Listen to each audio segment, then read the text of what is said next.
Yakkamtoonni sirna bilisiginnaa maqaa mootummaan teessoo irra jiran shira daangaa hin qabneen uummata keenya ajjeesuu, hidhuu, qe'eerraa buqqisuu fi qabeenya isaa saamuun sirnicha kufaatii isaa irraa hin hanqisu. Kun ibsa ejjennoo qeerroon bilisummaa Oromoo haala yeroo irratti baasedha.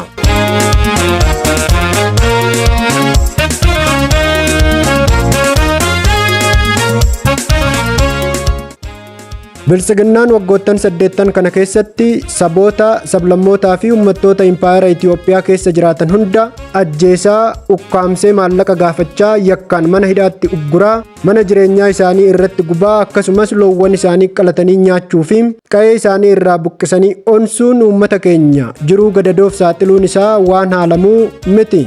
Bilisiginnaan sabaa fi sablammoota impaayeritti hunda humnaan hacuuccee bulchitus miidhaan yookiin gochi gara jabeenyaa Oromoo irratti raawwatame gonkumaa gita hin qabu. Jijjiiramni akka lakkoofsa Awurooppaatti bara 2018 dhufe jedhame dhiiga qeerroo fi qarree Oromootiin ta'uu uummanni Oromoo waan beekuuf ergamtoota maqaa Oromootiin fira fakkaatee as baheen injifannoon isaa jalaa butamuu danda'ee jira.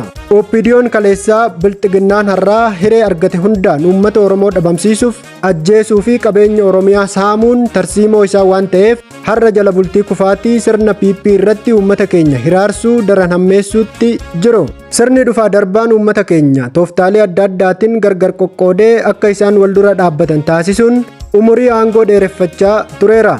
Sirni bilisiginnaatiis maqaan yoo ta'e malee gochaan yookiin yakka raawwatuun sirnoota darbaniin tokkuma. Tibba kana immoo sirni bilisiginnaa humnoota aangoo isaa akka tiksaniif maqaa garaagaraa akka gaachana sirnaa, raayyaa ittisaa, poolisii federaalaa, humna addaa Oromiyaa, humna ribee, humna fincilaa fi milishaa jechuun hidhachiisee bobbaaseetti dhimma bahuun uummata keenya hidhaa, ajjeesaa, qabeenya isaa saamaa fi manneen isaa gubaa ture sana guutuu Oromiyaatti babal'isaa waan jiruuf kanarraa ka'uunis uummanni keenya rakkoo ulfaataa keessa jira. Gochoota fokkisoo dhala namaa biratti yakka, waaqa uumaa biratti immoo cubbuu ta'an kana irratti qeerroon bilisummaa Oromoos gama isaan marii bal'aa taasiseen ibsa ejjennoo armaan gadii baasee jira. Tokko, shirri yookiin dabni yakkamtoonni bilisiginnaa maqaa misoomatiin qopheessanii uummata keenya godina Baalee, aanaa Gobbaa, ganda Riiraa, godina Arsii Lixaa, aanaa Adaabbaa beenyaa tokko malee qe'ee isaanii irraa buqqisanii fi qabeenya isaanii saamuun hatattamaan dhaabbatee uummanni beenyaa isaaf malu argatee gara qe'ee isaa ganamaatti akka deebi'u waamicha dabarsinee jirra. Haaluma wal fakkaatuun kibba Oromiyaa godina Gujiittis beenyaa tokko malee uummanni keenya lafa oomisha bunaa irraa buqqaafamaa jiru akka dhaabbatu dhaammanna. Yakkamaan sirna bilisiginnaa osoo uummanni sagalee isaatiin isa hin filatin maqaa mootummaatiin aangoo siyaasaa dhuunfatee jiru misoomni gaggeeffamu kamiyyuu fedha uummataa malee humnaan akka hin taane hubatee gochoota fokkisoo akkasii irraa of qusachuun uummanni keenya yeroo gabaabaa keessatti qe'ee fi qabeenya isaatti akka deebifaman gaafanna. Gaaffiin keenya hatattamaan deebii argatee uummanni keenya furmaata waaraa hin argatu taanaan rakkoo dhimma kanaan wal qabatee dhufu kamiifuu gaafatamni kan sirnichaa ta'uu jabeessinee hubachiisuu feena. 2. Mootummaan bilisiginnaa tooftaa dhagaa tokkoon simbira lama jedhuu fi qurxummii balleessuuf galaana gogsuun dirqama jedhutti dhimma bahuun uummata keenya irratti duguuggaa sanyii labsuun isaa waan haalamuu miti. Tooftaan dhagaa tokkoon simbira lama jedhu keessatti caasaa tikaa fi waraana isaa waraana bilisummaa Oromoo fakkeessuun uummata keessa bobbaasee uummata keenya ukkaamsuu, saamuu fi ajjeesuu yoo ta'u galmi isaa waan lamaafi. Inni hangafaa qabsoo bilisummaa Oromootti dhoqqee dibuun uummanni Oromoo sabaa fi sablammoonni biyyattii fi guutuun addunyaa ilaalcha gaarii akka waboof hin qabaanne taasisuu yoo ta'u inni lammataa immoo duguuggaa sanyii uummata keenya irratti qiyyaafate fiixaan baasudha. Humnoonni waraana bilisummaa Oromoo fakkaatanii waggoottan 8 darban lixa Oromiyaa godinaalee Wallaggaa keessattuu Horroo Guduruu fi giddugaleessa Oromiyaa kaaba Shaggaritti uummata keenya fixaa turan amma immoo fuula isaanii kibba baha Oromiyaatti naanneffachuun duguuggaa sanyii uummata Oromoo godina Arsiim aanota akka Seeruu, Martii, Jajuu, Sirkaa, Roobee, Hunqooloo Waabee fi Heeban keessatti uummata keenya ajjeesaa mana irratti gubuu, ukkaamsanii maallaqa gaafachuu fi mana hidhaatti gursisaa jiru. Gochoota fokkisoo akka yakka gudeeddii daa'immanii fi maanguddoota ajjeesuun wal qabatanii fi gochoota fakkaatoo biroo hunda hin dhaabdan yoo ta'e qeerroon bilisummaa Oromoo uummata isaa waliin ta'ee tarkaanfiitti seenuuf kan dirqamu ta'uu asumaan isin hubachiifna. Uummanni Oromoo sirni shiftaa maqaa mootummaatiin of waamu kuni saboota isin waliin jiraataa turanii fi uummata Oromoo Oromoo amantaa garaagaraa hordofan amantaan walitti buusee umurii aangoo isaa dheereffachuuf hojjechaa akka jiru isin hubachiisuu feena. Dabalataan immoo uummanni Oromoo fi saboonni Oromiyaa keessa jiraatan cuftinuu waraanni bilisummaa Oromoo amantii kamiifiyyuu kan hin baabsine ta'uu fi amantii hundaafuu kunuunsaa fi tika kan taasisu ta'uu hubattanii qabsoo bilisummaa Oromoo akka tumsitan irra deebinee waamicha isiniif taasifna. 3. Saamichi maqaa babal'ifannaa lafa daangaalee Oromiyaa kallattii adda addaan adeemsifamaa jiru keessattuu karaa Baalee Bahaa, Boorana Mooyyaalee, Baha Oromiyaa aanaa Cinaaksan irratti gaggeeffamaa jiru hatattamaan akka dhaabbatu jenna. 4. Mootummaan kun shira uummata Oromoo irratti maqaa gibiraa fi saamicha diinagdee humnaa olii gaggeessaa deemaa jiru hatattamaan akka dhaabu ni gaafanna. Garuu ta'uu dinnaan uummata Oromoo wajjin taanee gochaa kana dhaabsisuuf tarkaanfii itti seenamu kamiifuu gaafatamaan sirnicha ta'uu akeekkachiifna. 5. Mootummaan sirna PP ilmaan Oromoo ijoollee umuriin waraanummaa hin geenye kanneen daandii fi manneen barnootaa irraa akkasumas iddoo hojii humnaa fi oolmaa dargaggootaa keessaa humnaan qabamuun gara dirree leenjii waraanaatti geeffamaa jiran hatattamaan akka dhaabbatu ni gaafanna.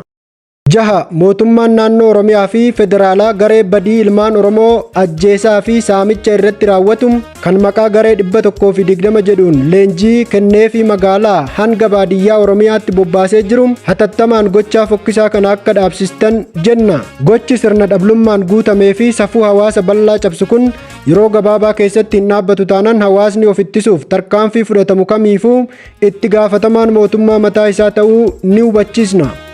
7. Mootummaan PP gochaa dabaan guutame kan uummataa fi waboo walitti buusuuf karoorfame garee maallaqaan ijaarametti dhimma bahuun rifeensa namtolchee itti godhee bobbaasuun lubbuu namoota nagaa balleessisaa jiru kana uummanni bal'aan akka itti dammaquu fi dhaamsa keenya akka hubattanii hojiitti hiiktan barbaanna.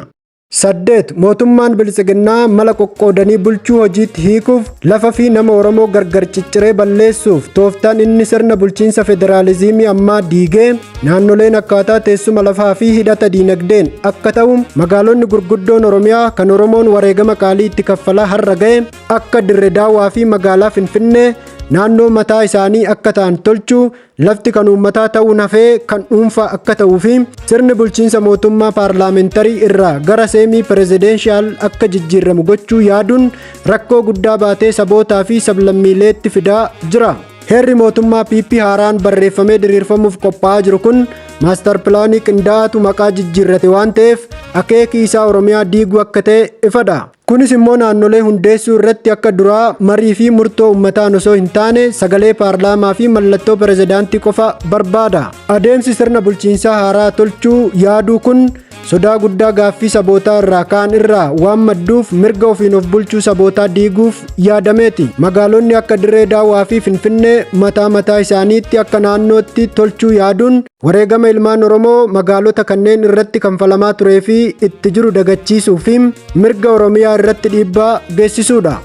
Lafti kan uummataa ta'uu irraa gara dhuunfaatti jijjiiramuun isaa immoo namoonni dhuunfaa lafa bitachuu fi gurguruun qonnaan bulaa fi hawaasa baadiyyaa qe'ee isaanii irraa buqqisuuf akka ta'e beekamaadha. Sirna paarlaamentarii irraa gara sirna seemii pirezideenshaaliitti ce'uu yaaduun pirezidaantiif aangoo bal'aa kennuun aangoo harka nama tokkoo qofa keessatti walitti qabuuf akka yaadame ifadha.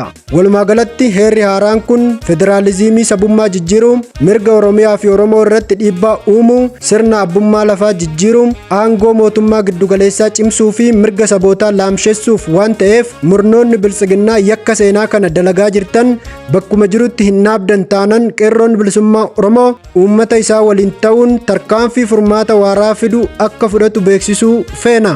Injifannoon kan uummata Oromooti. Adoolessa 2 2026 qeerroo bilisummaa Oromoo irraa.